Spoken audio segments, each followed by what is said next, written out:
So you basically come here penniless, you know? I will tell you this. You just wait after 3 months. What will you do to them? Okay, you will see. There were 2 people after that killed, Ismaili people.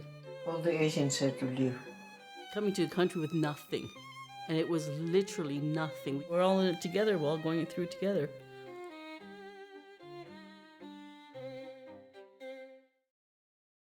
Uganda will be independent after this, my decision, after I want to see that the whole Kampala street is not full of Indians.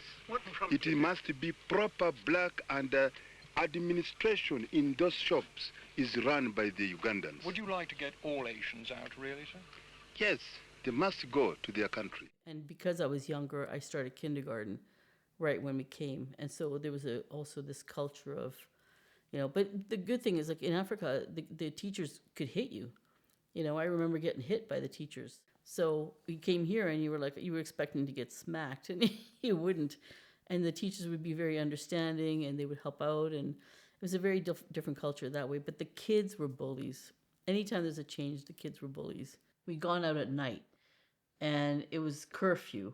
And I think we were past curfew because I was asleep in the back. I was really tired. It's dark. We're on our way home.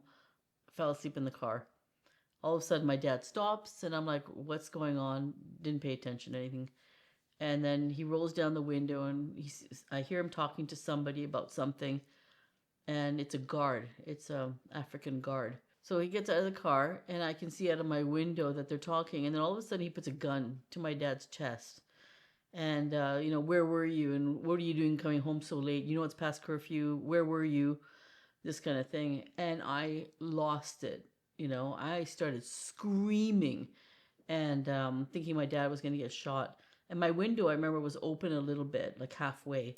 And my dad put his hand through the window like this way, kind of behind him. And he was like, shh, be quiet, you know, trying to make me quiet. And I wouldn't calm down. I just remember just freaking out because I thought my dad was going to get killed right in front of me.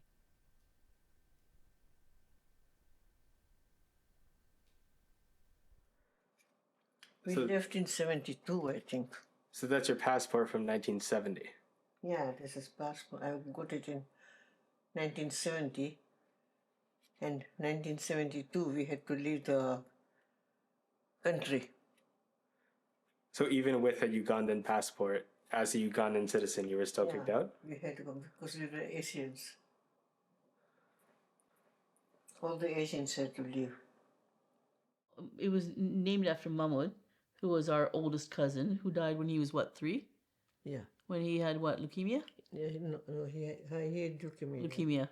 So they opened a school in his honor after he passed away. So my grandfather was the principal. My dad was a headmaster. That was just getting going. It was doing well. And so then I think we could get a better house and better, you know, all the help, and the cars were nice and, you know, that kind of thing.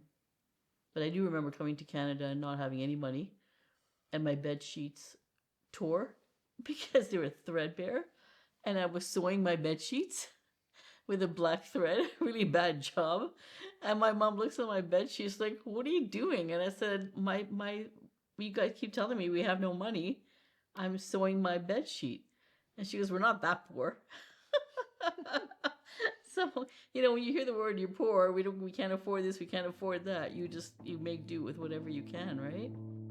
So you see, that part of me will never leave, right? That immigrant experience of, how do I afford this? You know, even though I live now in a nice house, I have a great job, you know, we're making do, thank God.